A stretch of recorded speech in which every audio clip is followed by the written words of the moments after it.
Alors aujourd'hui, on va chasser le grand gibier, essentiellement le chevreuil et le sanglier, dans un territoire de Sologne, qui est un territoire plat, parsemé de genêts, de ronciers, dans lesquels on espère pouvoir trouver les animaux. Alors on va chasser essentiellement avec des teckels à poil dur, et quelques autres chiens, un peu toutes catégories, qui viennent nous prêter main forte, parce que nous n'avons pas suffisamment de teckels pour couvrir l'ensemble du territoire.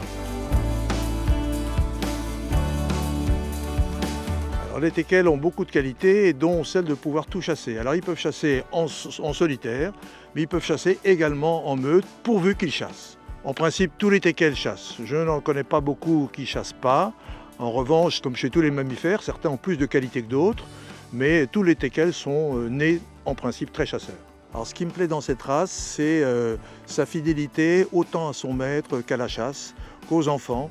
Donc c'est l'animal de compagnie par excellence, mais c'est aussi un excellent compagnon à la chasse. C'est un chien très rustique, alors ils apprécient autant le coin de la cheminée que le canapé ou que la couette, mais les miens en particulier vivent tous aux chenilles et généralement je les emmène jusqu'au bout, c'est-à-dire 12, 13 ou 14 ans, dans le meilleur des cas.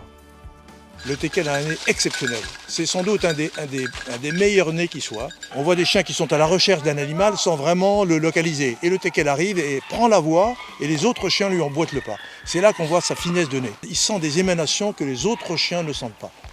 Que s'ils n'ont pas un chevreuil ou un sanglier qui était l'objectif de la journée à chasser, ils vont chasser un mulot, un écureuil, une martre, une fouine. Ils sont super polyvalents. Donc un petit peu dangereux par certains côtés parce qu'ils vont chasser, ce sont des chasseurs avant tout. Donc ils vont chasser ce qu'ils vont trouver. Ils ne sont pas créancés particulièrement sur un animal plus que sur un autre. Sauf si on les a dressés dans ce sens, ce qui est aussi possible. Il aboie gaiement, il aboie de façon assez rapprochée et de façon très gaie, sans discontinuer lorsque la voie est chaude et qui suit l'animal devant lui, qui fuit devant lui. Ah, il aboie toujours. Un teckel qui n'aboie pas n'est pas un teckel, ou c'est un teckel qu'il faut réformer, qu'il faut former plutôt pour le canapé. On met un teckel à la chasse très souvent par le jeu, avec des subterfuges tels que des peaux de lapin ou d'autres petits animaux qui couinent, qui le rendent un petit peu sensible à tous ces effets produits par ces animaux qui deviennent ces animaux fétiches. Et ça leur permet par le jeu de montrer leur aptitude pour le rapport, pour la ténacité, pour le mordant, etc. Alors un teckel de chasse peut se trouver auprès de la centrale canine, bien évidemment, auprès du club du teckel. J'ai pour habitude de dire que les petits chiens sont souvent agressifs parce qu'ils font un petit peu le complexe de leur taille. Mais concernant le teckel, j'ai aussi l'habitude de dire qu'ils compensent leur petite taille par beaucoup d'intelligence. Ils peuvent être effectivement extrêmement agressifs, avec un sanglier de 100 kg, qui est pourtant plus costaud que lui, avec un humain qui rentre dans votre maison sans y avoir été invité, alors que c'est un chien extrêmement social et doux avec tout le monde de manière générale.